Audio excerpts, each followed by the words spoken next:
ನಮಸ್ಕಾರ ಗೆಳೆಯರೇ, ಇವತ್ತು ನಾನು ನಿಮಗೆ ಕ್ಯಾಸ್ಟ್ ಐರನ್ ತವಾನ ಹೇಗೆ ಕ್ಲೀನ್ ಮಾಡೋದು ಅಂತ ತಿಳಿಸೋಕ್ಕೆ ಈ ವಿಡಿಯೋ ಮಾಡ್ತಾಯಿದ್ದೀನಿ. ನಾನು ಈ ತವಾನ ಫ್ಲಿಪ್ಕಾರ್ಟಲ್ಲಿ ಸ್ವಿಟ್ಜರ್ಲೆಂಡ್ ದೇಶದಲ್ಲಿ ತೊಗೊಂಡಿದ್ದೀನಿ. ಇದನ್ನು ಫಸ್ಟು ನೀರಲ್ಲಿ ಚೆನ್ನಾಗಿ ವಾಶ್ ಮಾಡಬೇಕು. ಡಿಶ್ ವಾಶ್ ಬಾರ್ ಹಾಕಿ ಚೆನ್ನಾಗಿ ತೊಳಿಬೇಕು. ಎಷ್ಟು ಚೆನ್ನಾಗಿ ತೊಳಿತೀವೋ ಅಷ್ಟು ಚೆನ್ನಾಗಿ ಗಲೀಜೆಲ್ಲ ಬಿಟ್ಕೊಳ್ಳುತ್ತೆ. ಚೆನ್ನಾಗಿ ಬ್ರಷ್ ಹಾಕಿ ಚೆನ್ನಾಗಿ ಉಜ್ಜಿ ತೊಳಿಬೇಕು. 1 ನಿಮಿಷ 2 ನಿಮಿಷ ಎಷ್ಟು ತೊಳೆದು ಅಷ್ಟು ಚೆನ್ನಾಗಿ ಅಚ್ಚುಕಟ್ಟಾಗಿ ತವಾ ಕ್ಲೀನ್ ಆಗುತ್ತೆ. ನಾನು ಚೆನ್ನಾಗಿ ನೀರು ಹಾಕಿ ಚೆನ್ನಾಗಿ ತೊಳಿತಾ ಇದ್ದೀನಿ. ನೋಡಿ, ಇದೇ ಥರ ತೊಳಿರಿ. ತೊಳೆದ್ಮೇಲೆ ಮತ್ತೆ ಚೆನ್ನಾಗಿ ನೀರಲ್ಲಿ ಮತ್ತೆ ತೊಳಿರಿ. ಸೋಪೆಲ್ಲ ಹೋಗೋಂಗೆ ಹಿಂದೆ ಮುಂದೆ ಎಲ್ಲ ತೊಳೆದ್ಬಿಟ್ಟು ಚೆನ್ನಾಗಿ ನೀರಲ್ಲಿ ವಾಶ್ ಮಾಡ್ತಾಯಿರಿ.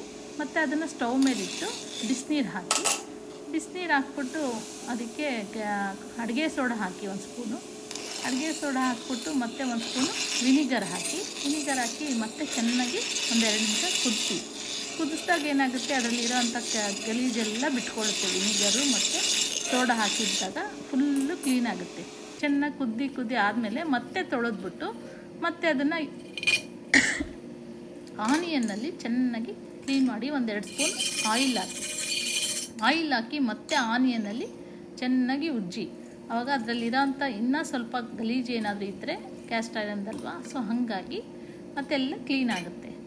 ಮತ್ತು ಅದಕ್ಕೆ ಸಣ್ಣದಾಗಿ ಈರುಳ್ಳಿ ಹಚ್ಚಿಟ್ಕೊಂಡಿರೋದನ್ನ ಅದ್ರ ಮೇಲೆ ಹಾಕಬೇಕಾಗುತ್ತೆ. ಸೊ ನಾನು ಸಣ್ಣದಾಗಿ ಈರುಳ್ಳಿ ಹಚ್ಚಿಟ್ಕೊಂಡಿದ್ದೆ, ಅದನ್ನು ಹಾಕಿ ಚೆನ್ನಾಗಿ ಫ್ರೈ ಮಾಡಿದಾಗ ಏನೇ ಫುಲ್ಲು ಕ್ಲೀನಾಗಿ ಬಿಡುತ್ತೆ, ಒಂಚೂರು ಗಲೀಜಿರಲ್ಲ. ಎಷ್ಟೇ ಕ್ಯಾಸ್ಟ್ ಐರನ್ ಅಲ್ವಾ, ಹಂಗಾಗಿ ನಾವು ಎಷ್ಟು ಕ್ಲೀನ್ ಮಾಡಿದ್ರು ಸಾಲದು.